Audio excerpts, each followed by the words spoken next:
1. Back in 2014 or so, I was assisting a construction job with multiple disciplines, working alongside each other.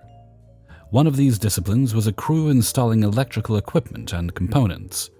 These workers run cable, and the tubing, conduit, required to house the cable throughout the project site and sometimes beyond. This one electrical foreman, Trevor, had been working his butt off. There were night and day shifts. Trevor worked day shifts and was the lead foreman. Trevor's boss, Rodrigo, was a managerial type by profession and knew very little about the technical side of the business. Rodrigo was constantly asking Trevor for progress updates to deliver in daily meetings with upper management. Those types of meetings are a very big deal because the client attends those meetings. Very big client, think oil and gas industry. One fine day, while out making my rounds, Trevor approached me to chat a little about my discipline, piping design. Sometimes we get in each other's way, but often find an amicable solution. On this day, he was keeping a juicy little tale of revenge. Rodrigo had pushed Trevor too much over the course of the project, and Trevor was getting to be really annoyed by Rodrigo's insistence for installation status.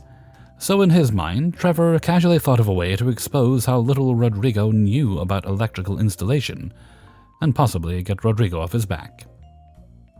Story goes, Trevor was standing in the middle of a loud project construction site, giving Rodrigo the rundown of all that had been installed so far that day.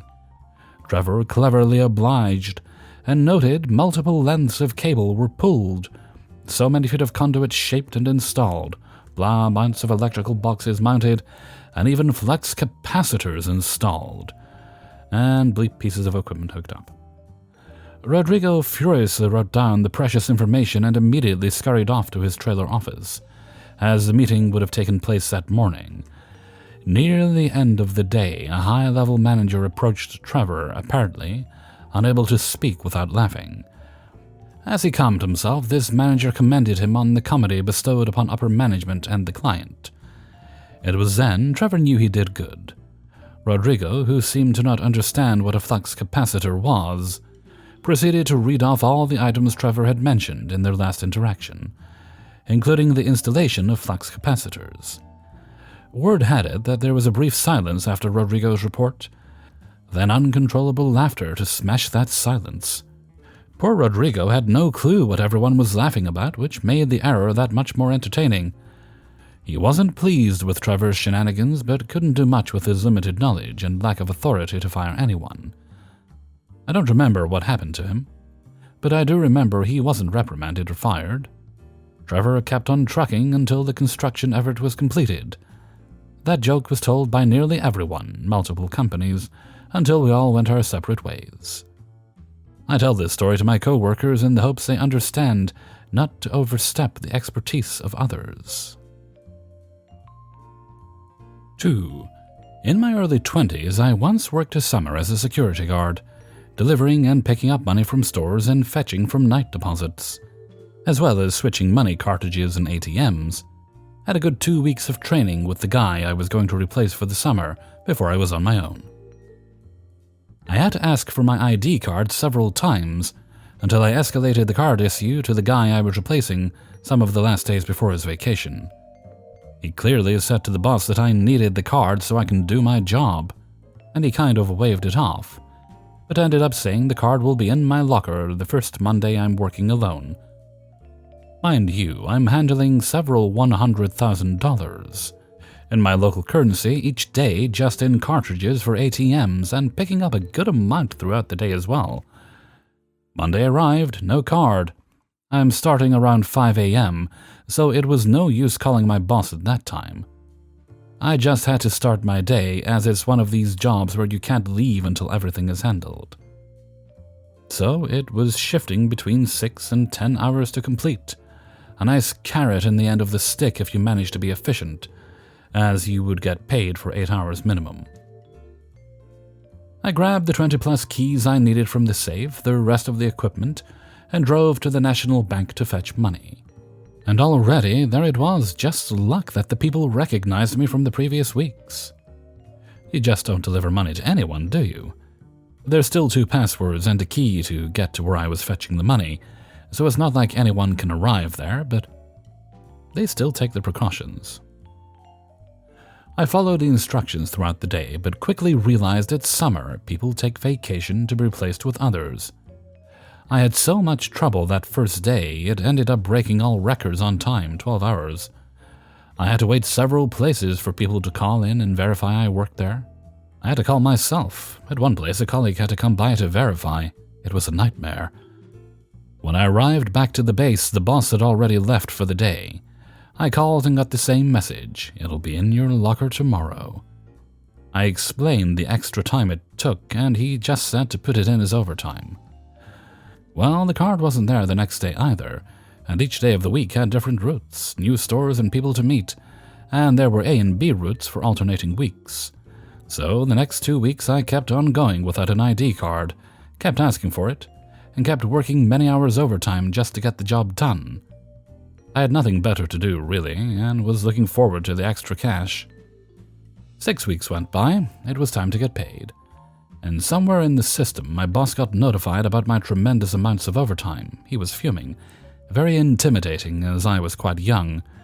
Told me I should have learned the ropes by now and not to spend so much time on the route.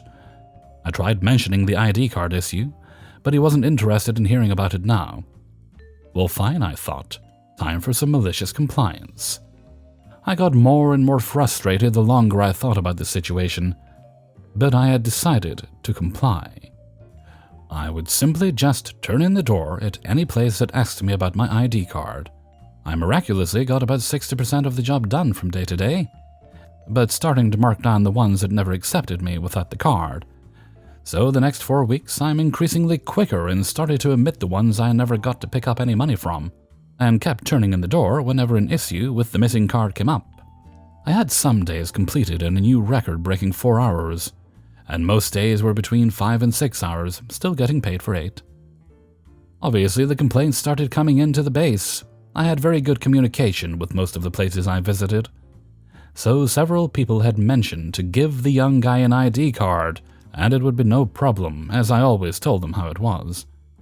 I even got several colleagues, which I slowly got to know and tell about this issue, backing me up when the boss had finally heard about all the complaints. There wasn't really anything he could do at this point. They still needed me to do the work, and the following morning, there was an ID card in my locker. I actually continued working there for another year after that, as I didn't get into the architect school that I had applied to. And even now, a good 15 years later, I still kinda miss that carrot in the end of the stick, working more efficient to be able to take shorter days. 3. About a decade ago, I worked for a concrete inspection company. Our main job was to take samples from the new concrete being poured for future testing. The testing was to make sure it was mixed properly to hold the correct weight. We had to look for additional things, but that was on a job-to-job basis. At the time this story takes place, I had been working for the company for 3 months. I had the basics done, but still needed help with some of the add-on jobs. Just like all great jobs, on a Friday at 3:30 p.m., the dispatcher called me into his office to tell me that I would be going out with Jay to a new hospital being built. Right about this time, Jay walked in, and he looked pissed. So after arguing with our dispatcher for a little bit, we hung our heads and drove out to the job site. On the way there, Jay told me a bit about the people working at the site and what I could expect. I was told everyone was pretty relaxed except for the superintendent, who was the biggest jackass Jay had ever seen. I also found out that we would be doing a blueprint verification, which is where we review the blueprint to make sure the concrete is being poured in the right location, and any requirements added beyond the standard. We get to the job site, park, and get to the tent where the super is at. He takes one look at me and starts laughing. At the time, I looked like a toothpick. I was half the size of the other men working at the site. This led to many jokes and jeers being tossed my way. Anyway, he was laughing and literally threw the blueprints at me. Oh, did I mention he was a jackass? We reviewed the blueprints, thanked him for his time, trying to stay professional even though he really didn't deserve it, and went back to the truck. This is where it all gets going for real. I had left something on the toolbox of the truck, and without thinking anything about it, just opened the door and stepped 1 foot out of the truck, turned and got the item. No hard hat, no safety vest, just a 4-second retrieval of what I needed. Holy shit, it was like I ran under a piece of heavy machinery. The super was at the truck, pounding on the window faster than lightning. After rolling down the window, the conversation went like this. Who the hell do you think you are? OP. I mean, what the fuck are you doing on my job site with no hard hat? It was just a quick in and out. There's no equipment running at the moment. We're waiting on the concrete. Look out, give it. Then there was a lot of cursing and insults. He then claimed that if he saw me without a hard hat again, he'd get me fired. I responded by saying, I don't work for you. Go ahead and try. Just do your fucking job correctly, wear your damn hard hat. And he storms off. Well, I did just that. I waited until the concrete truck got to the job site and everything was ready for the pour. At the time, I told the super that Jay and I had a question about the blueprint. At the section where we were going to pour, the blueprint stated, no earth form pours. This means that they can't just dig a hole and pour concrete. We have to form it up with wood and other materials. The pour they were doing was a support for a load-bearing column. And you guessed it, it wasn't formed up. We had no authority to shut the site down, only write a report and send it to our bosses. They would then talk about the reports with the project manager.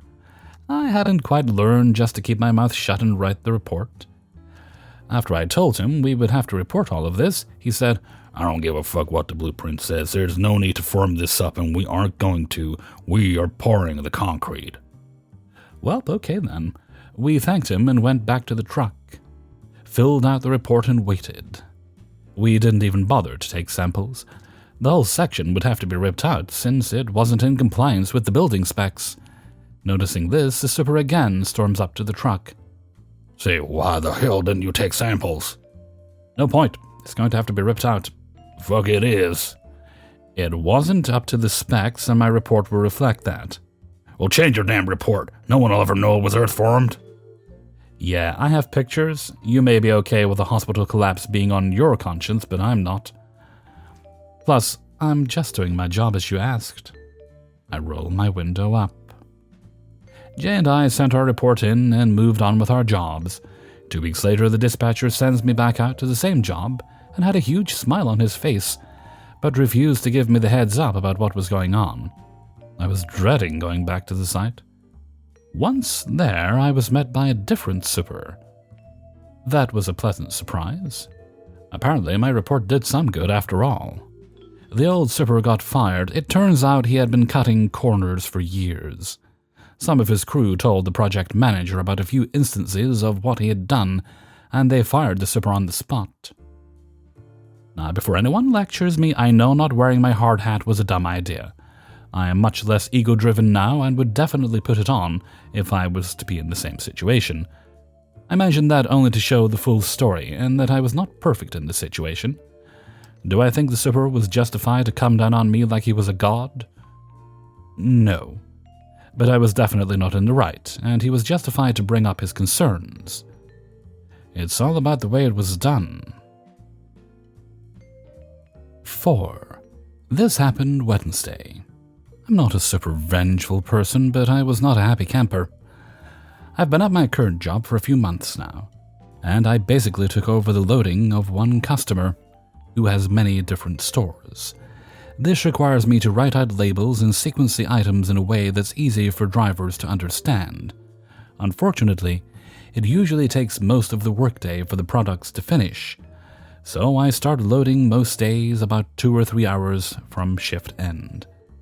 This particular day, I had 3 trucks to load. The first guy arrived at 11:15 a.m., and I didn't start on him until about 5 p.m. He's been there before. He knew he'd be waiting a while. The second guy was the same deal. Showed up around 1 p.m., knew he'd be waiting a while, and was okay with it. The final guy, however, showed up at 4:30 p.m., called his dispatcher, then told us he got approval to leave and come back in the morning because nothing was ready. I load the first guy and the second guy, no problems. They're both older guys and are pretty patient and relaxed. At this point, it's about 6 p.m. I'm getting ready to go home when I find out the third guy was called back and I have to wait for him. Turns out he lied about getting approval to leave. Little pissed, but sure, my shift ends at 7. They said it'll be 20 minutes. I don't mind. My co-workers and bosses go home, so I'm the last one left. It takes this guy until 7:30 to show up. At this point, I've already set up his load, and he can just fire it in and go. The door I put him in wasn't working, so I moved him over. I heard him say, "Leave the door open so I can come change something." This is where I started thinking, the fuck you say? So of course I lock him out. I text my boss letting him know that I'm loading him up and ignoring him banging on the door. He did that for a good 20 minutes while I loaded his truck in the order it was prepared and originally designed. All the while I could see him from the window. He kept gesturing he wanted in, but I just shook my head. Someone from another department almost let him in, but I told him it was a driver and not to. I finished about 10 to 8, put all his straps and bars on the back of his trailer, dropped the paperwork there, and plugged in my machine.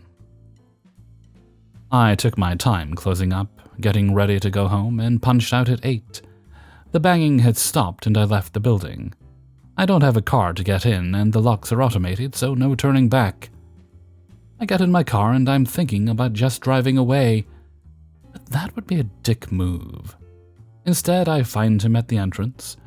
I roll down my window and shout, "Hey, the paperwork is in the back. I'm going home." He comes over and puts his arms on my windowsill and leans into the car. Oh me, oh my, I got pissed. But, like the type of person to avoid confrontation that I am, I kept it cool. "Why didn't you open the door?" My boss told me not to. "But I wanted to change stops." Not my problem. "Why didn't you let me in?" My boss told me not to. "So, you could have let me in?"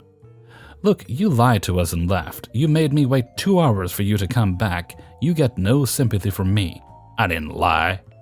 "You told us you spoke to our dispatch and got permission to leave. That never happened. I told you I'd come back tomorrow." "I don't care. Can you get off my car, please?" "Why wouldn't you just open the door?" I was tired of going in circles with this guy, so I hit the auto close on my window and slowly pulled away as not to injure him. The last thing I heard was him yelling, "Fuck you," to me as I drove off. I sent a text to my boss telling what happened. He assured me I did the right thing and that he'd be calling their dispatcher in the morning. I found out today that guy was permanently banned from ever returning. 5. At one point in the military, I was between 2 major postings. Finished the training program, but was waiting for reassignment to a regular station, and was working a cleaning gig in the admin building as a holding station in the meantime. I was in a technical field that was essentially undermanned, so we had decent, for the military, money incentives to sign on and re-enlist, and often were exempted from a lot of the other duties service members had to deal with because of our required schedule. The admin department was made up of personnel who were not. Naturally, this engendered some resentment from them. So we'd show up at 7 a.m., clean the building for 2 or 3 hours, literally run out of things to clean because there was around 5 times as many people cleaning it as it needed, and then have to clean for another 5 or 6 hours plus lunch until the end of the normal workday. The admin guys in charge of us every morning ordered, "If you don't have something to do, ask us and we'll find something. Don't just pretend to clean." So we did. We cleaned until there wasn't anything left to clean, and then asked admin guy what else we could do. And invariably, we were told something along the lines of, "I don't know, find something."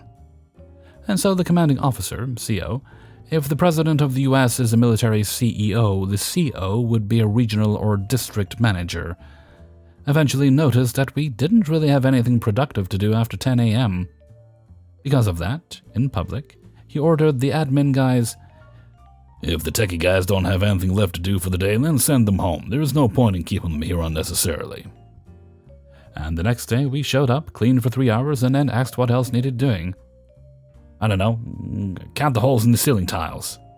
Literally, that was what admin guy said. So we did. We knew it was bullshit, but it was an order.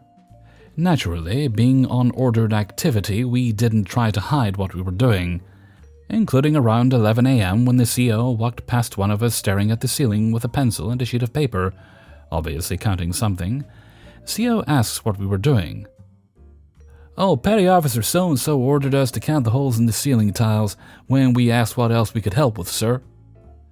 My coworker answered earnestly. CO asks, "How long does it usually take you guys to clean the building?" Coworker answers with enthusiastic forthrightness. "Oh, we usually have to start asking for things to do around 10 a.m., sir." CO not happy. CO very not happy. Not only did that mean that he was dealing with insubordination of at least one admin guy, but the nature of admin guy's order started into hazing territory, which was regulated to hell.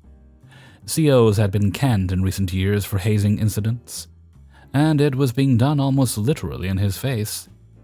The next day, we cleaned until we ran out of things for most of us to clean. We asked admin guy what else we can help with. Admin guy answers, "I don't know. Find something to do." So we did. CO leaves his office at 12, heading to lunch. He walks past my coworker, same one he talked to the day before, wiping a wall with a rag. Coworker greets CO. "Good morning, sir." CO stops, sees coworker apparently only looking like he's cleaning. CO very, very not happy. We go to lunch, get back, and get told to go home. It was no longer an issue after that.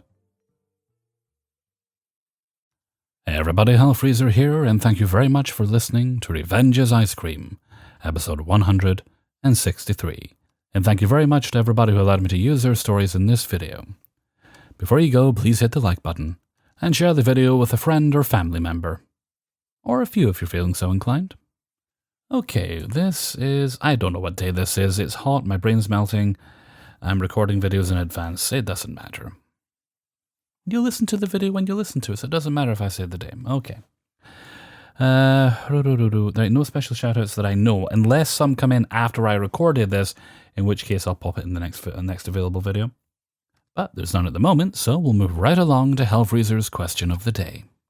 And today's question is, how many rows must a monkey walk down before he can eat a banana? Or, okay, real question. Do you think, as a consumer of media, we will ever get to the point where the human is taken out of the equation? I think we're a long way off from being able to create digital actors that people cannot tell the difference. They're getting there with stunt actors, but not quite with real actors. And if they do, is that something you would want, would care about?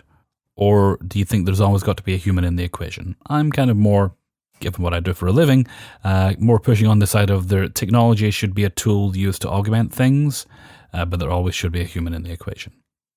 But let me know what you think in a comment below.